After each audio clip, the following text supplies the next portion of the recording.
Step into the darkest corners of the world. Real horror from the US, Canada, Russia, and beyond. Subscribe if you dare, and face the fear. It was late at night, around 11 p.m., and the snow-covered road made the journey treacherous. Three friends, Alex, Maria, and Dmitri, were driving toward a remote cabin deep in the Canadian forest. The GPS signal had completely vanished, leaving them isolated. The towering trees cast long, dark shadows that seemed alive, shifting as the wind blew through the branches. Every flicker of movement in the corner of their eyes felt like it was watching them. When the car finally ground to a stop, Maria noticed a faint movement in the distance, a silhouette with long, spindly arms and eyes that glowed faintly red. Dmitri quickly turned on the flashlight, but the beam only revealed deep, looming shadows that seemed to swallow the light. The forest was eerily silent, except for the soft jingle of ice, laden branches swaying in the wind, which sounded almost like whispering voices. A chill ran through them. The hair on their arms stood on end. Every instinct screamed that something unnatural was nearby. Maria's hands trembled as she clutched the door handle, feeling the isolation settle in. The friends exchanged nervous glances, realizing that the dark forest surrounding them was more than just trees and snow. It felt alive, patient, and hungry. Then, out of the corner of Alex's eye, something moved again, closer this time. It wasn't just a shadow, it was deliberate, watching, waiting. The tension was unbearable, and the silence pressed down like a weight. Every second stretched into an eternity as the friends sat frozen in the car, knowing that whatever was out there didn't intend to let them leave easily. The cabin looked abandoned from the outside, its windows dark and foreboding. Yet as they approached, the door creaked open on its own, as if inviting them inside. The air smelled damp and decayed. Maria hesitated at the threshold, but Alex urged them forward, trying to shake off the growing unease. The fireplace, though unlit, held a strange warmth, almost as if the cabin itself exhaled a cold, unnatural breath. They tried to make sense of the silence, but then Maria noticed it. Scratch marks etched deep into the wooden walls. They weren't recent, yet they were fresh enough to send shivers down her spine. It was as if someone, or something, had clawed messages in desperation. Her heart raced, and she whispered to Alex, "We shouldn't be here." Dmitri laughed nervously, trying to mask his own fear. "It's just an old cabin, probably animals." But then came the noise. A loud, heavy thud from the roof, followed by dragging sounds, like boots or claws scraping the shingles. Alex ran to the window, shining the flashlight outward, and froze. 4 figures, dressed in tattered clothes and wearing masks, slowly circled the cabin. Their movements were deliberate, calculated. In their hands were hatchets and knives, reflecting the pale moonlight. The friends could hear their own hearts pounding over the crunch of snow beneath the intruders' feet. Maria screamed, but the sound seemed swallowed by the dense forest and the thick walls of the cabin. One masked figure smashed through a window with a bone-chilling crack. The glass shattered like ice under pressure, and a scream erupted, blood curdling, filled with pure malice. Dmitri dove for the basement entrance, desperation fueling his every move. Inside the basement, the air was suffocating. Old, blood-stained carpets lined the floor, chains dangled from the walls, and broken furniture lay scattered like remnants of past horrors. Every shadow seemed alive, and the darkness pressed down on them like a sentient force. The faint light from the flashlight flickered, revealing hints of movement, shapes darting just beyond the beam, whispering, laughing, almost breathing. A sudden crash upstairs made them jump. The masked attackers weren't just outside, they were inside. One's hand shot through a broken panel, grasping at Dmitri's leg. He kicked wildly, sending the figure stumbling back. Alex grabbed a heavy wooden plank and swung with all his strength, connecting with the mask. The attacker reeled, a scream tearing through the air that made Maria's stomach churn. The basement, once a place of hiding, now felt like a trap. The walls seemed to close in, the air grew colder, and the whispers became louder, unintelligible, but full of threats. The friends knew that staying meant death, yet leaving would mean running straight into the predators.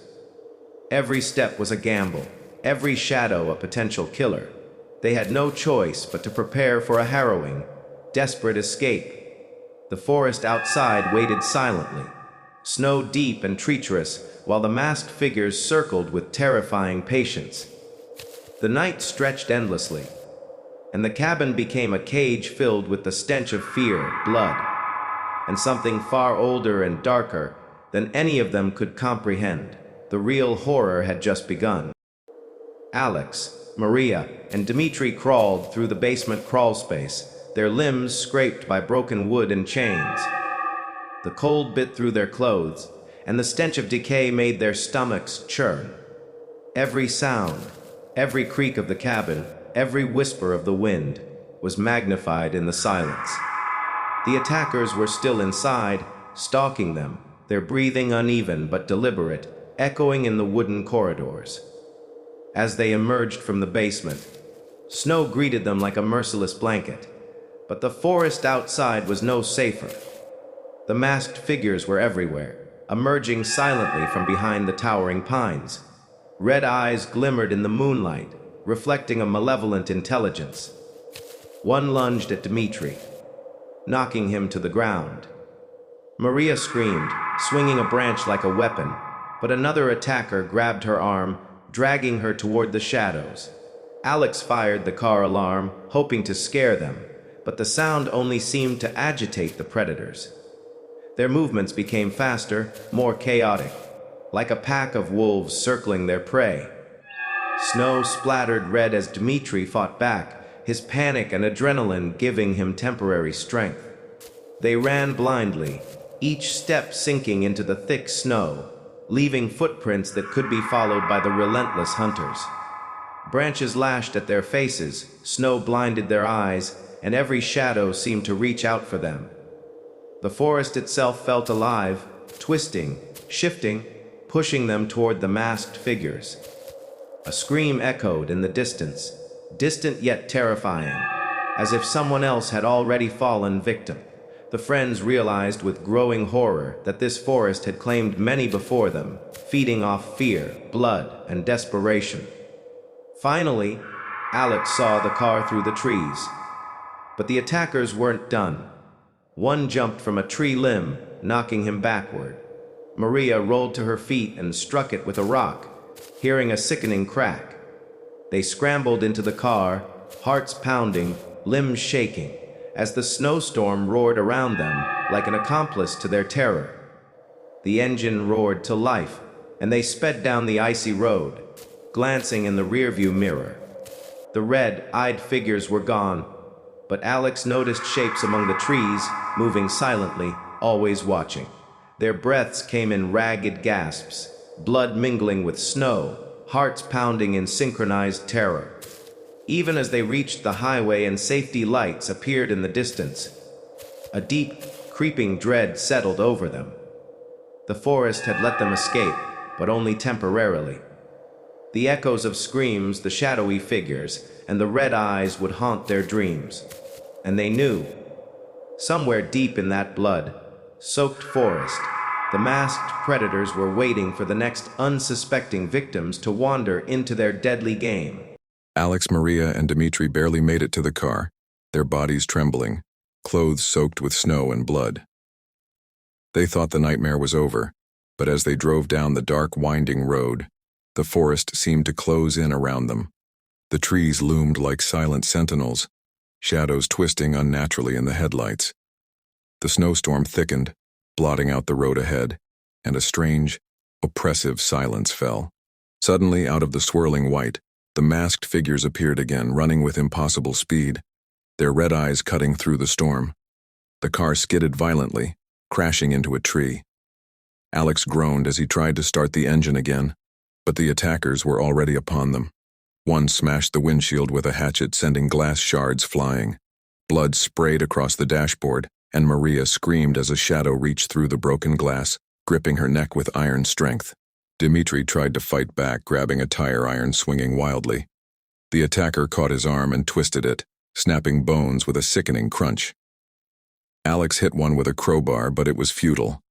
Another emerged from the blizzard, striking him to the ground. The snow around the car turned red as the struggle escalated, the screaming of the friends mixing with the storm's howl. Minutes stretched like hours. The forest echoed with violent sounds, breaking bones, guttural screams, and the relentless thump of boots in snow. One by one, the friends were dragged from the car, blood staining the pure white snow. Maria's last scream was silenced as the attackers tore her into the trees. Dmitri's eyes went wide in terror as he was lifted into the shadows, his cries fading into the wind. Alex struggled the longest, but exhaustion, injuries, and sheer terror overcame him. A final, brutal strike ended it, and silence fell over the forest. The snowstorm calmed as if the forest itself had consumed their fear. Only the red-eyed masks remained, standing silently over the lifeless bodies like predators satisfied with their kill.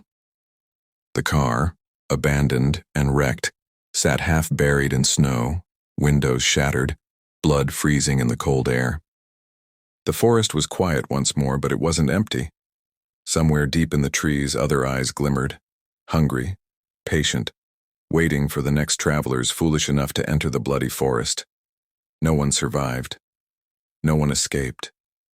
Only the whispers of screams and the blood-soaked snow remained, a permanent testament to the terror that claimed Alex, Maria, and Dmitri. The forest had won, and its hunger would never be sated.